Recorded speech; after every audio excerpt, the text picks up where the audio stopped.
Moving right along to item 2B.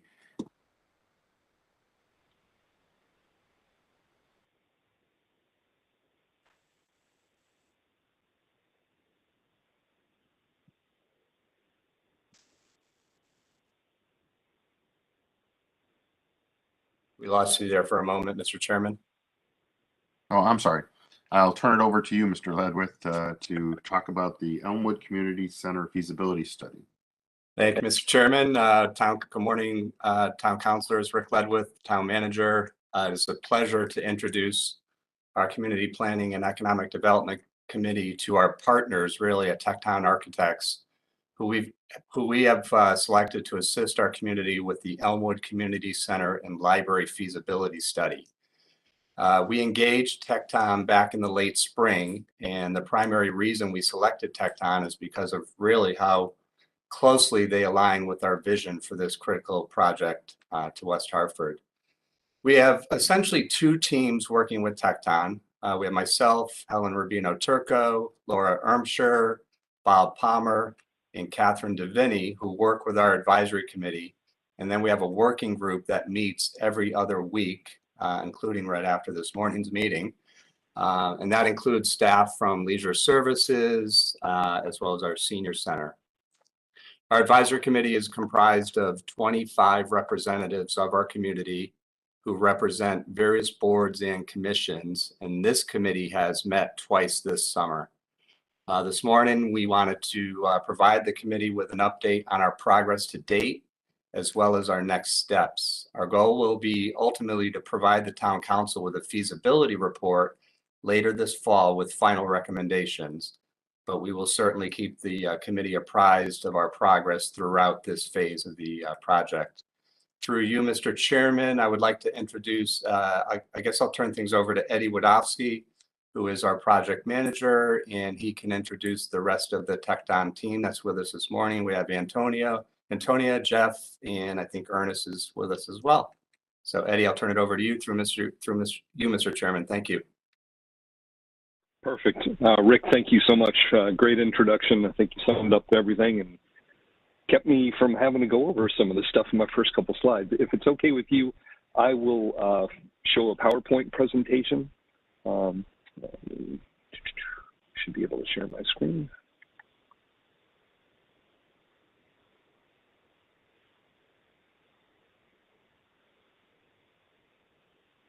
There we go. Hopefully everybody can see the title slide filling up the whole screen.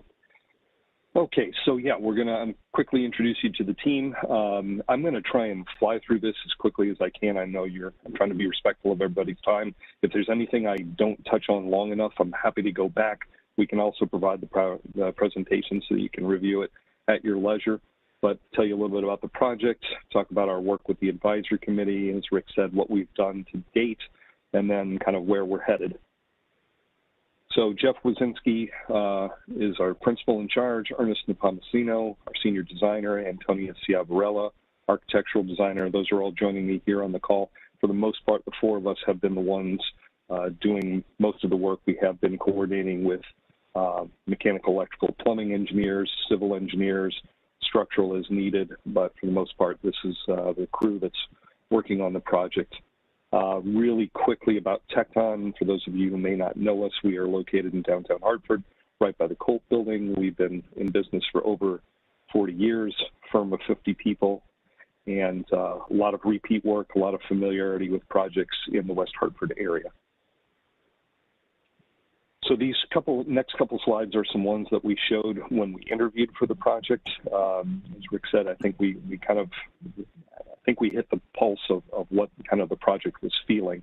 And so these were the things that we kind of took away as being important to West Hartford and what was important as a mission for the community center, and it really resonated well with the committee. So this is what we're trying to basically exemplify in the design of the building, something that really celebrates the town's pride, reflects the diversity, and is a blend of a wide range of programs and really enhances the experience for all residents.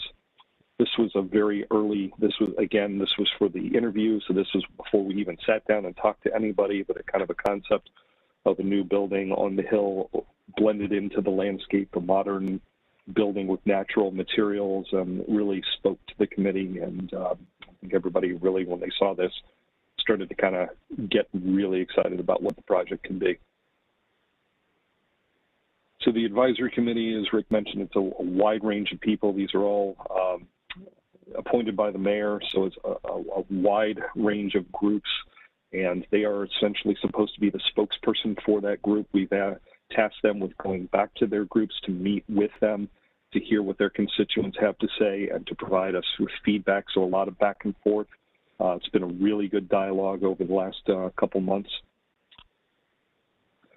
And what we charged them with was really, we wanted to make sure that they understood that they were the liaison to the community, that we're trying to get, you know, as broad an outreach as possible, that we really wanted to hear what the community had to say, to make sure that they understood that the working group, the more detailed groups that Rick described, were going to be the ones who are going to have the final say-so on everything, but we wanted to make sure that we had an environment where everyone felt heard, and that we had a forum for them to bring us their thoughts, and for us to be able to incorporate them into the project design to as great an extent as possible. So we started the project at basically the beginning of May. We had a couple of detailed programming sessions with the major groups. As you can see, emergency management, library, leisure, and social services. We toured the existing buildings, really got a sense for what the existing spaces were like. And then we really went out into the community and tried to hear what people had to say. We were at Celebrate West Hartford for both days, full days, and Tony and I were there getting to meet with everybody, having some wonderful dialogue. We did program updates, essentially in the middle of July. Again, more focused pieces with the senior center and the community center to really understand a little bit better what the programmatic needs were. We have started up a communications committee that's working on the path of how we, and I'll outline this a little further later on, how we get the word out to the public. Jeff and Antonio were at a family pool night at Beachland Park. Again, a chance to meet with the community. And we had advisory committee meeting. Actually, there were 2 advisory committee meetings that we've held so far, and obviously here we are today with the town council. So a couple of quick pictures, you know, from our tours out in the community, the cards that we got, people dropping off their thoughts of what the community center meant to the residents, what they would like to see, which were all synthesized into some documents. As you can see, this is the pool event 2 weeks ago, and the first of our 2 advisory committee meetings held at the community center. One of the things we asked the advisory committee members to do was to go back to their constituents and give us a list of the top 5 things that they absolutely had to have in the project, and then the top 5 things that they would like to have if budget allowed. We also gave them a list of everything that would be included, so that they understood, you know, what was the kind of ask was for what was beyond the basic programmatic requirements. And what, you know, we generated these word clouds from the things that we heard, and the good part was there was a lot of synergy, a lot of things that, you know, people said was being nice to have, others said was a must-have.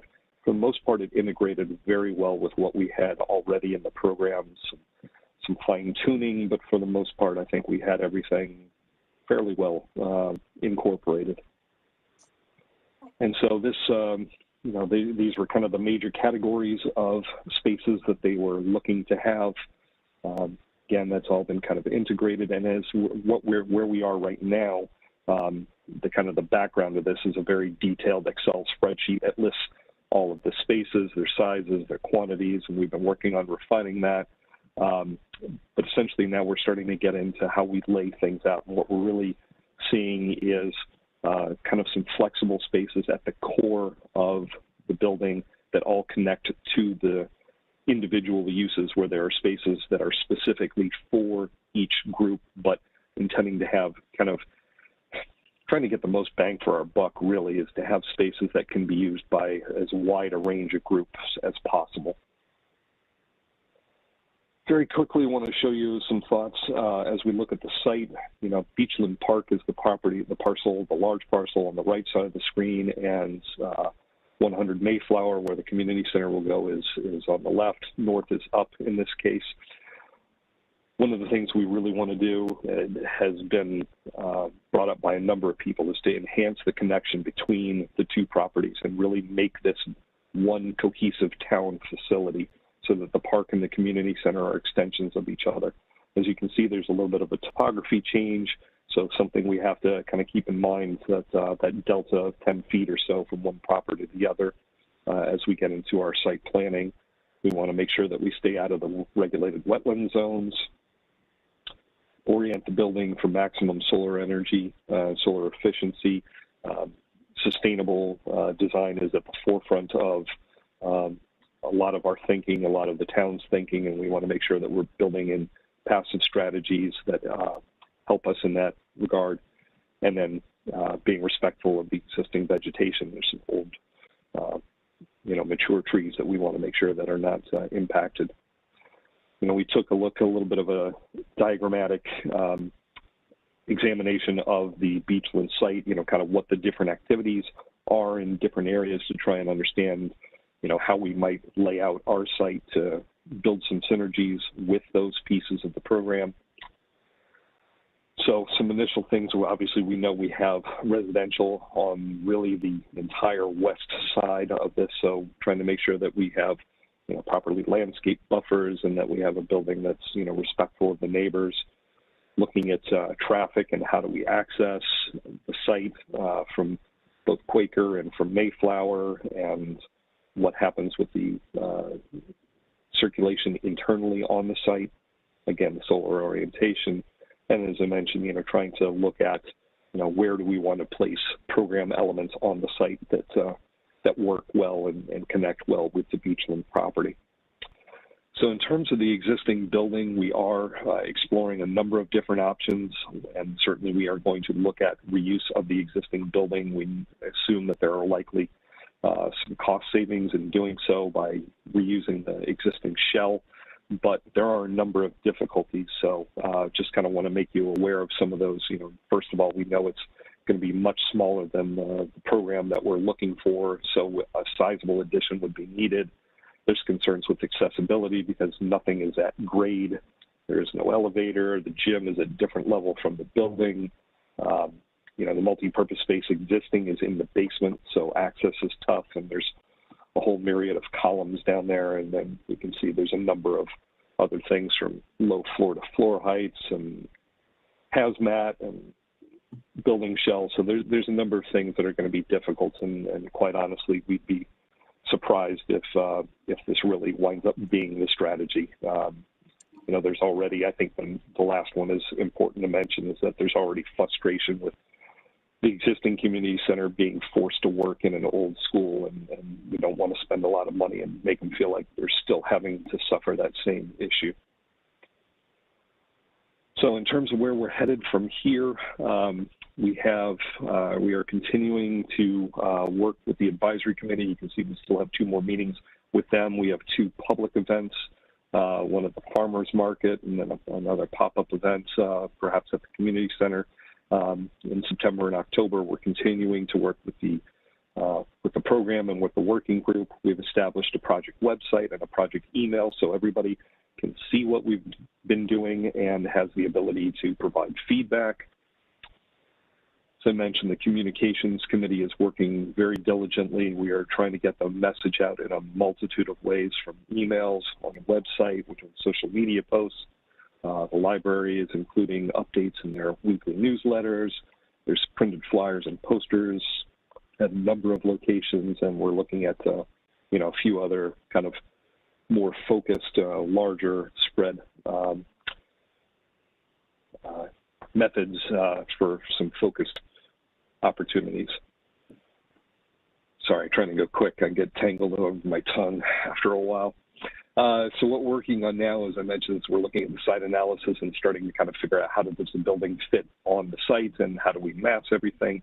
We'll be developing conceptual options for both new construction and to renovate, create an addition, providing some order of magnitude costs for those options, giving, as I mentioned, the community a chance to take a look at it and see how they feel about the various options, and then ultimately coming up with a feasibility report that's going to be a cohesive document that is a record summary of everything we've done today, all the meeting minutes, all the images, all the renderings, all the schemes, the costs, the iterations of the program. So when we come to you ultimately in November looking for financing for the chosen scheme, there's a clear roadmap of how we got from A to B to C all the way down the line.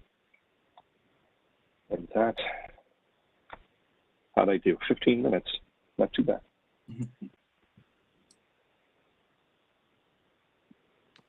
Thanks, Eddie. Rick Ledwith, Town Manager. I will pause there and turn things back over to you, Mr. Chairman, and we are all available to answer any questions that the council had.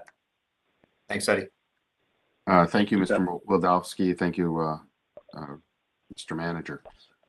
Do either members of the committee have any questions about what we were just shown? Mr. Zanowitz? I probably have a lot of questions, but I'm still kind of formulating them. That was a great presentation, learned a lot, so thank you. I don't know if Ben has any questions at this point. Mr. Winograd? Thanks, Mark. Just in terms of the scope of your work, in terms of funding, is that something that would be part of what you're looking at as well? Or in other words, bonding, grants, all that, is that within your purview? Or is that something, once we have a number, we'd have to have other discussions about elsewhere? Mr. Ledwith? Thank you, Mr. Chairman. Rick Ledwith, Town Manager. Mr. Winograd, in terms of grants and bonding and the funding of the project itself, whatever we end up with, that will be handled directly by the town. Certainly, we'll confer with TechTom, but the scope of their work will be, what do we need to do programmatically? Will we end up building new, renovating? And then from there, certainly they're going to help us with costs in terms of what the overall scope of the project will look like. If it's 70,000 square foot building at $500, $600 a square foot, and certain enhancements, technology, things like that. So they'll help us with that. But in terms of funding, bonding, and grants, we will certainly, our internal staff will be working through that. Thank you, Mr. Chairman. Thank you, Mr. Ledwith. Mr. Winograd, anything further? No, again, like Mark, I'm sure there'll be a lot of questions later, but for now, thank you for the presentation. I would just like to offer a possible suggestion. Since we have a very engaged population that may or may not attend these meetings, perhaps with our public information department and others from town staff who are familiar, and those from the architectural team, perhaps we can produce a short program for Channel 5 to outline what was just presented to us just now, and try to get that up in the next few weeks so that the community will have ample time to see what is developed, where we are, and where we may be going prior to November, so that November doesn't become like, oh, this was already decided, this was all the thing, I didn't really know about it. And I think if we just possibly take this proactive step here, it would really be good, and then reach out to our local media outlets as well, especially weha.com, to promote that program. I found it to be quite engaging, so I thought your presentation was excellent this morning with respect to where we've been, where we're going, and next steps. But having been around for a while, I realized that the worst thing that happens is the community says, well, I didn't know about it, or it's too late, or something like that. And we could just sort of nip that in the bud at this point. I think that would be quite helpful. So, and don't really want to create more work for anybody, but that presentation, that slideshow was probably a good thing to be the meat and the potatoes of the presentation, and then a screen just to let people to know this is the project website, and these are people to contact if you have more ideas. There's never a shortage of ideas in our community. with respect to what people are looking for or expect. And I think what was really good were the concerns that you already expressed with respect to the sensitivities for the abutters and for programs that currently exist. And I think the one takeaway that I took from the presentation was people's concerns that we're going to that we would even attempt to try to have a community center in a former school building and have history repeat itself.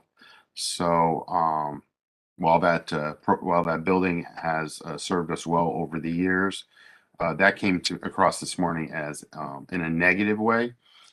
Had a negative connotation, and that's the last thing we want to do, because what we're trying to do is create a building, a living institution that stresses the vibrance and the diversity and meets the needs of the entire community, but most particularly that it's a building that is located in our Elmwood section of town, and it will become a prized part of our West Hartford community. And I think that's really important. So if we could put together something like that, that would, I think, would be quite helpful. So thank you.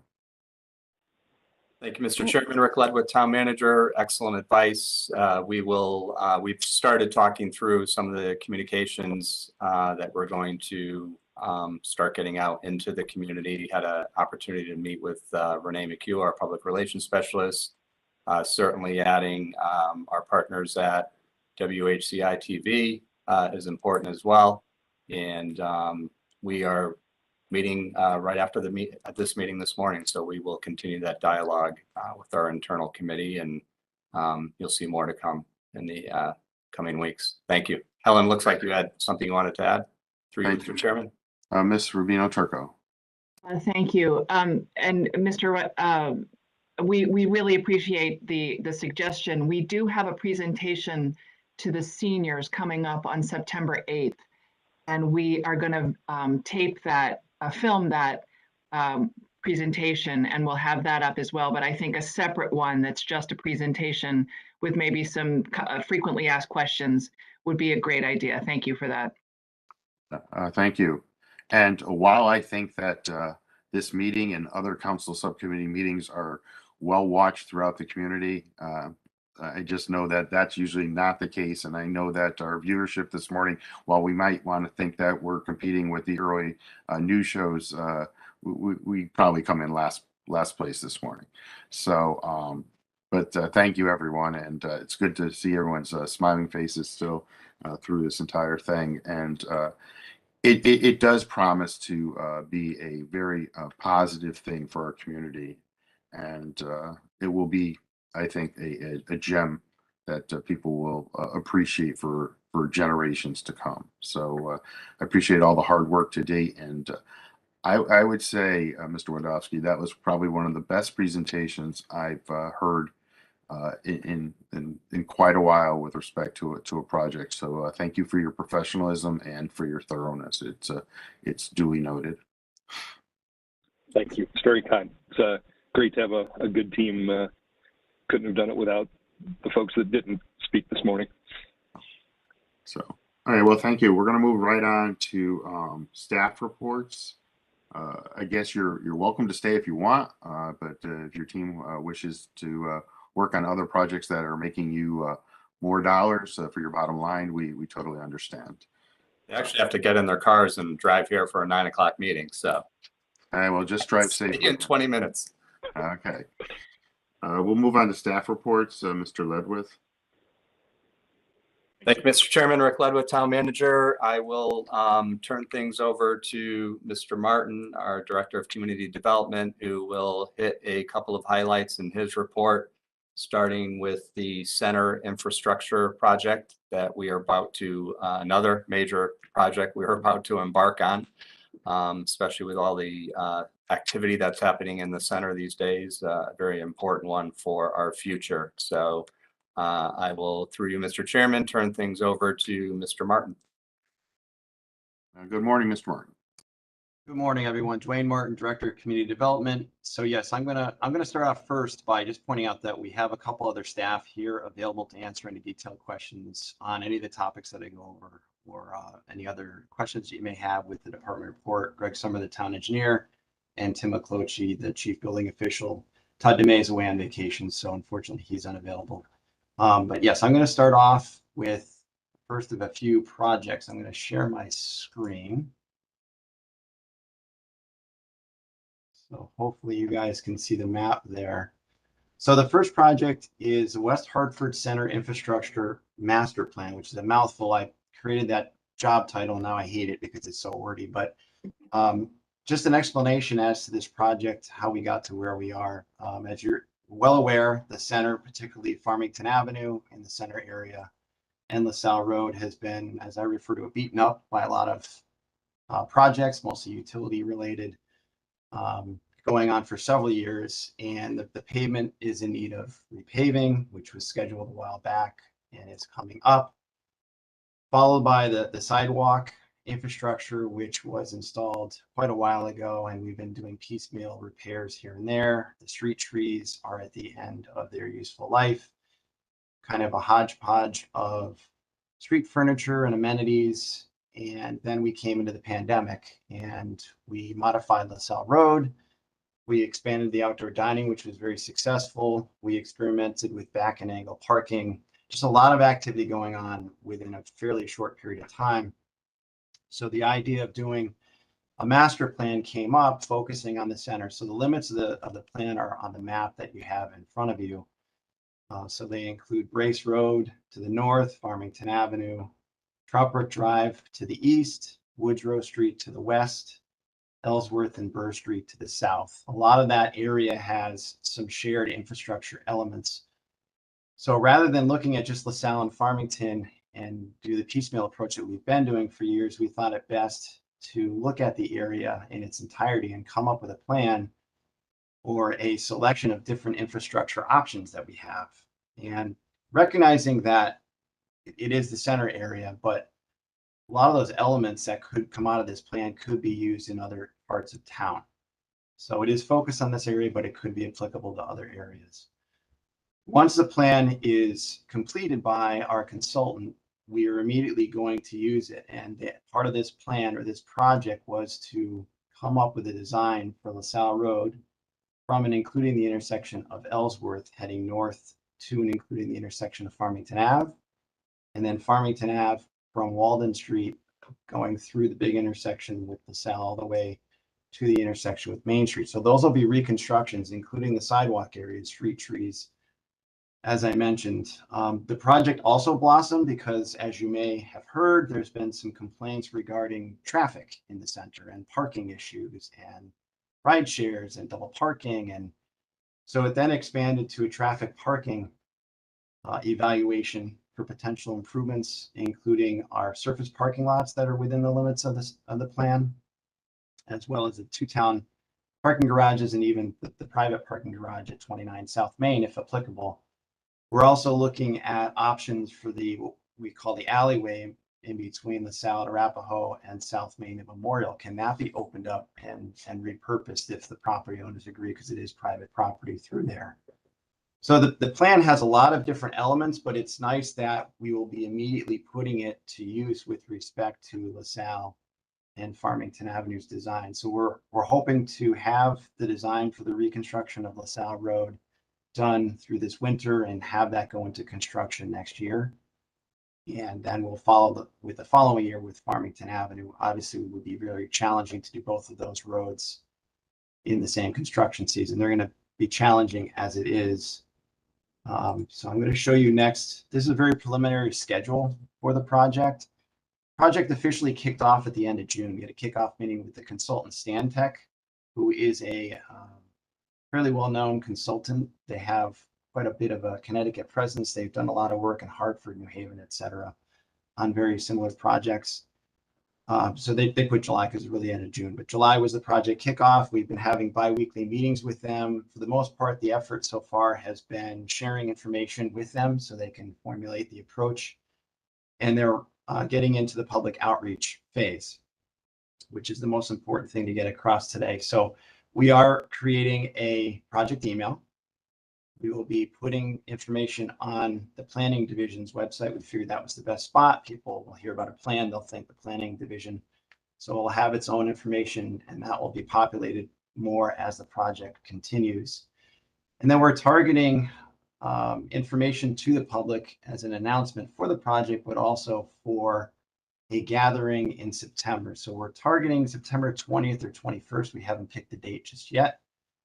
What we have discussed was an event in the auditorium of Town Hall, perhaps open up the Town Hall auditorium midday, allow people to walk in, learn about the project, ask questions, provide feedback, and then have a formal public information meeting that evening.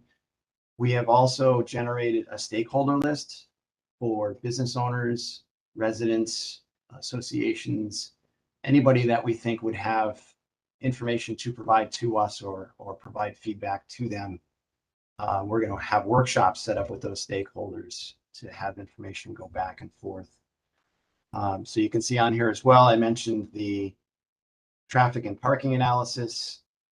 Another piece is the one-way on LaSalle, which has worked well, but has caused some concerns and some complaints with the adjacent neighboring streets. So we want to focus whether or not that's a good thing to keep or to modify.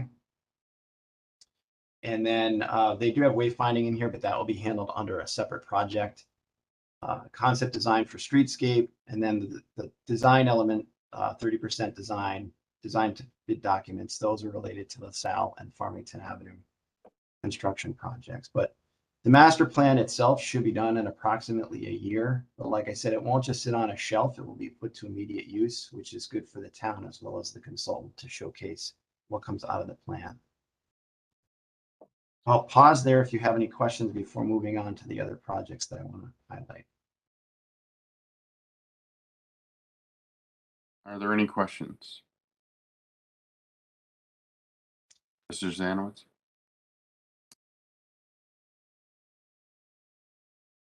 Trying to unmute here while on this slide. I just, there's a couple big projects going on in that area, and how are they going to combine that plus this particular project, and to make it so that what I saw on, actually we just paved North Main, and I already saw it being dug up a week later for some construction. So how do we incorporate that to the potential pieces of business that may be going on there that'll add quite a significant change? Thank you. That's a good comment. We have notified our consultant about these projects. They have officially submitted applications, so we've been sharing that information. We'll see how those projects go through the approval process and then incorporate them as needed. For example, the redevelopment application for LaSalle and Arapahoe, which has driveways out to Arapahoe Road. Obviously, the traffic is something that we need to focus on. As I mentioned, the LaSalle Road one-way plays into that. But as far as the infrastructure goes, they are showing some potential service connections into LaSalle Road. They're also showing converting that access driveway to the property to a pedestrian amenity for pedestrians only. We have a crosswalk that goes across LaSalle Road in that area. So there are many elements that we need to coordinate with that particular project. And there are others, as you mentioned, that will have to do the same. So they're parallel paths, but they are very much intertwined. So we'll do the best we can to coordinate them. Obviously, like the North Main example that you mentioned, we try to avoid that as best we can. That was an unfortunate sanitary sewer project that popped up unexpectedly. So the other piece too is, you mentioned LaSalle one way, again, 10 years from now, 5 years from now, if this, these potential projects, if they go through the approval process, LaSalle may not be a one-way road, and other, access may have to be opened up because of the traffic issues. So, are you incorporating that as well and all those kinds of ideas with this consultant? Because we may have to have two-way traffic back on LaSalle. It's just potential, who knows? We're far away from it, but those are things that I think you guys should be talking about if in this design and infrastructure plan. Yes, absolutely. In fact, we met with a consultant and we went over, I think it were 4 primary items for them to resolve. LaSalle Road one-way or two-way was one of the first priorities. Traffic calming in the area. LaSalle Road is a very busy street, as everybody knows, with the conflict between cars, pedestrians, bicyclists, parking. So there's some sightline issues. And so we wanted to see if there's any traffic calming that could be implemented to make things safer. That was another one. The alleyway connection that I mentioned, that could be a critical transportation link. If we can get that to work, that might relieve some of the traffic pressure, but we also don't want to cause any unforeseen challenges, sort of like what happened with LaSalle Road being one way.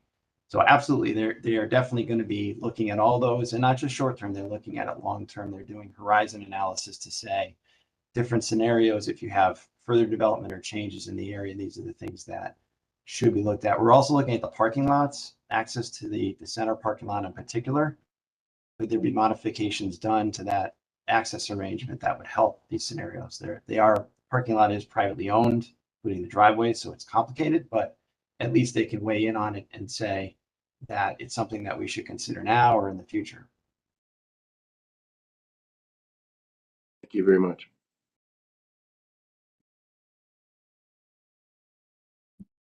Thank you, Mrs. Zanowitz. Mr. Winograd. Thank you, Mr. Davidoff. Yeah, just, I mean, it is a huge undertaking. And I suspect that once we start taking public outreach, the scope will expand. I mean, in LaSalle, for example, I mean, certainly there's been talk over the years, some other areas, to at least explore the idea of not having cars. And it's certainly a trend in lots of places to look at, as much as possible, car-free downtowns and all the advantages of that, and the challenges, obviously. So, and I hope that, again, this is a mission that will expand. And again, I think with public outreach, those will come up.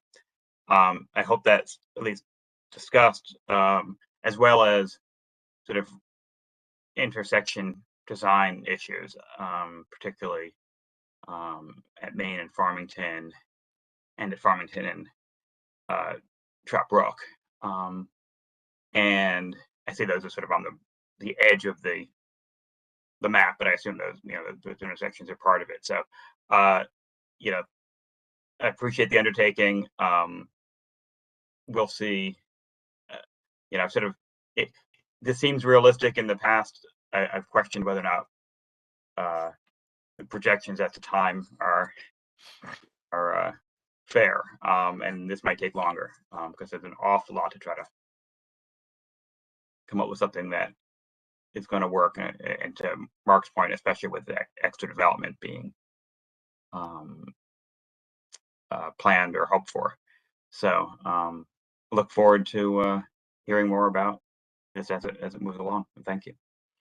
Just to provide comment on that, what I showed on that map, those intersections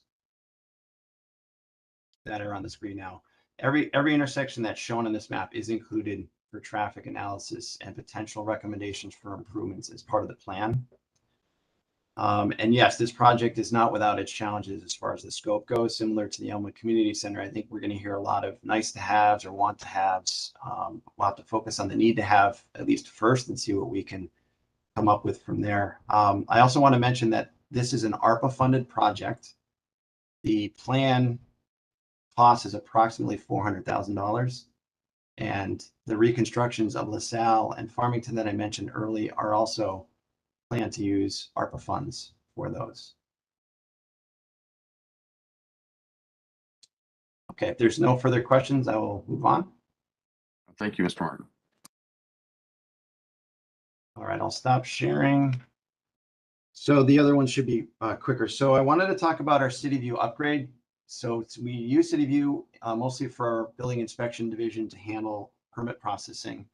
And we have been working for several months with a computer programmer, Harris Computer, to design a CityView upgrade for us. And the project expanded from the first day when we've been implementing this upgrade, not only for the building inspection division, but also engineering and planning and zoning. And the goal is to get all of our licensing and permitting online, allow people to process this information to the town 24/7, pay for the licenses and permits using credit cards. And we're getting closer, but we've been dealing with a lot of issues on the programming side, staff availability to handle some of the vetting of the program, but we have made progress. We are currently looking at an October launch. We will be out in front of this before we get to that so that people are well aware of the change.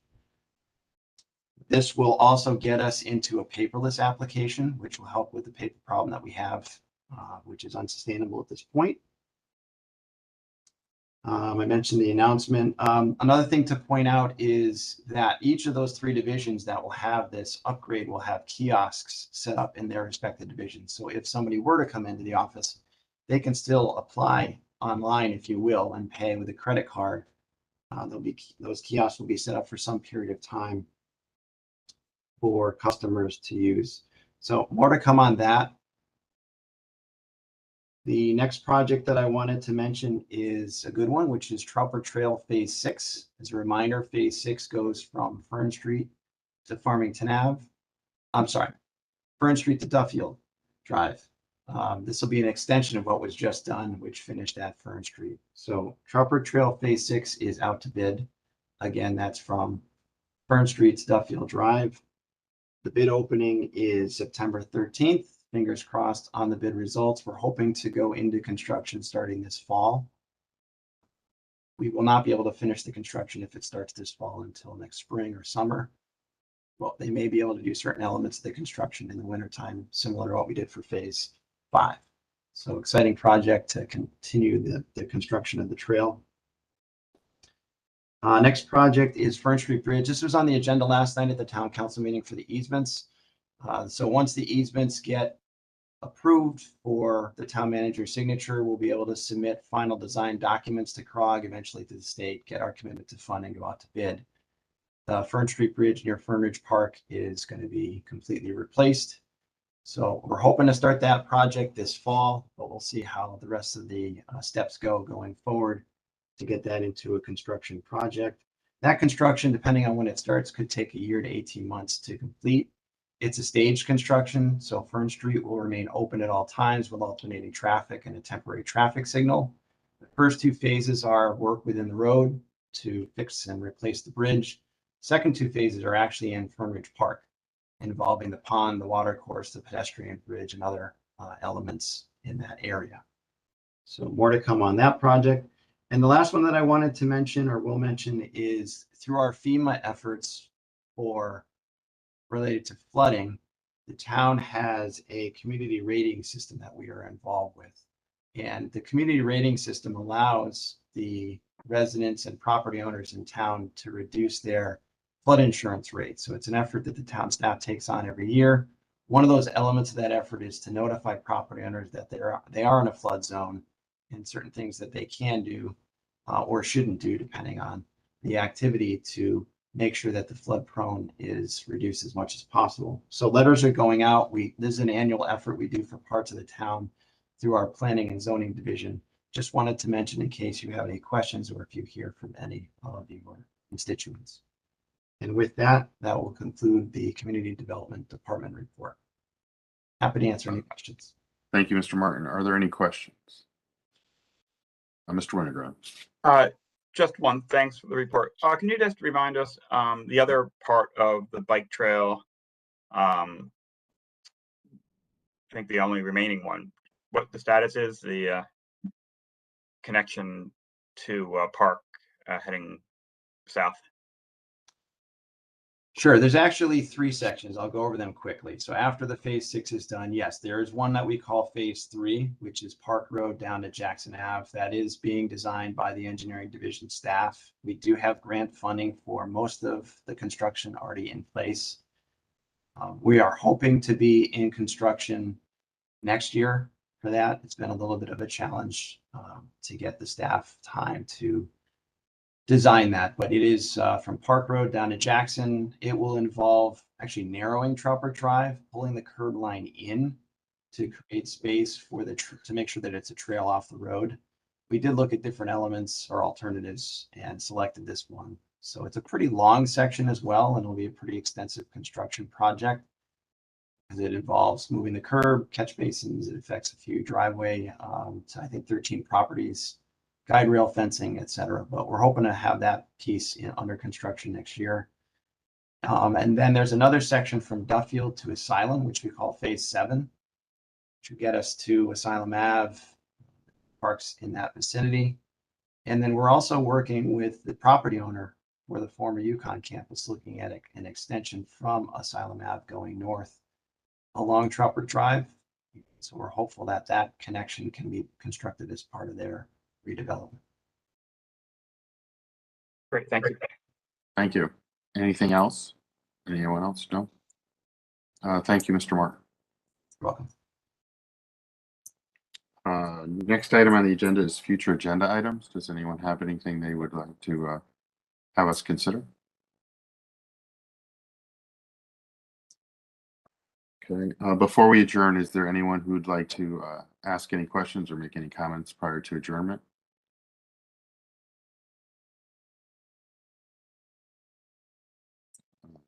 Okay, seeing none. Thank you, everyone, and have a great Wednesday.